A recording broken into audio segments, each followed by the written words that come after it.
All right, everyone, we had the Brickyard 400 on this weekend in the NASCAR Cup Series, and what an eventful race this was at the Indianapolis Motor Speedway. Well, what were the 5 main highlights from this one? What were the 5 things that we learned from this weekend's NASCAR Cup Series event? Well, it's a good job you asked that. You've come to the right place. Here we go, guys. Here's everything we learned from the Brickyard 400 this weekend. So, in the opening stages, it was Bubba Wallace against Chase Briscoe in stage 1, and Briscoe held on to his lead from the start, and despite a few cautions, Briscoe managed to win stage 1. But what would happen throughout the rest of this one? Well, like I said, very, very eventful. Second thing we learned, Indianapolis Motor Speedway absolutely breeds punctures. Ask a Formula 1 fan that from 20 years ago. It's still happening today in modern NASCAR as well. Custer was the first one that I noticed that got a puncture early on, and then in stage 2, Austin Cindric, while leading the race, also got a puncture as well. Very significant there with that one.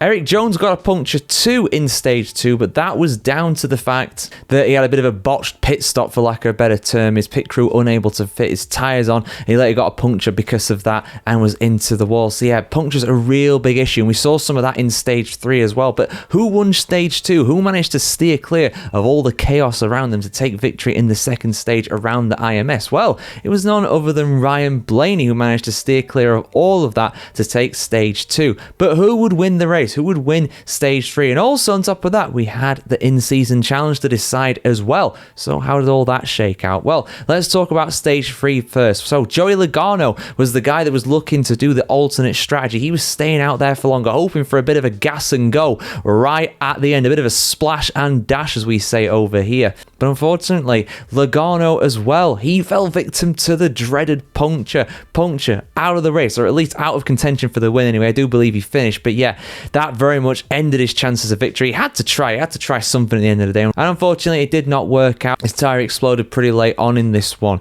and because of all the cautions and all the chaos, we went to overtime, and there were 2 guys who were battling it out for the victory. Bubba Wallace, like I said, he started on the front row of this one, and Kyle Larson as well, very much wanting to get another victory this season. Bubba hasn't had a single win before this weekend. Larson, he's already in the playoffs, but he's playing for pride effectively at this point. So how did this one shake out? Well, despite the multiple wrecks, despite the multiple overtime periods we had, Wallace held firm. He never gave up the lead to Larson, and he took his first victory in, what is it, like 2-3 years? It's been a long time. First one this season, first one for a very long time. A lot of critics around him. Wallace not very much a popular man right now in NASCAR, but I tell you what, his fans will be very, very happy with that one. He managed to hold on for a memorable victory, and because of that as well, he is into the postseason playoffs. There we go. His place is assured because of that.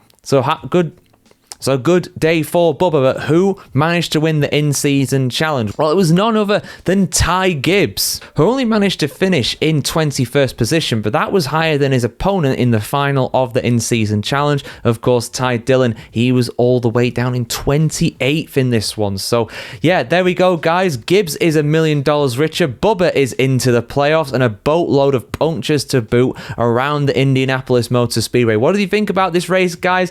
Controversial one in a sense, because yes, it was a very eventful race indeed, but those punctures will have people worried. It is nothing new at Indianapolis at all when it comes to NASCAR and other series as well, and a lot of empty seats this time around. I know the IMS, it's got a massive capacity, but apparently 80,000 empty seats people are estimating with this one. I'll probably do a separate video going over that very topic very soon for you guys. But yeah, from a purely racing point of view, entertaining, maybe not the most safe though. But yeah, your thoughts in the comments below as always on this one. Like, share, comment, subscribe as always, guys. A fantastic day wherever in the world today, and we'll see you very soon for much more NASCAR stock car action here on the Motorsport Reports.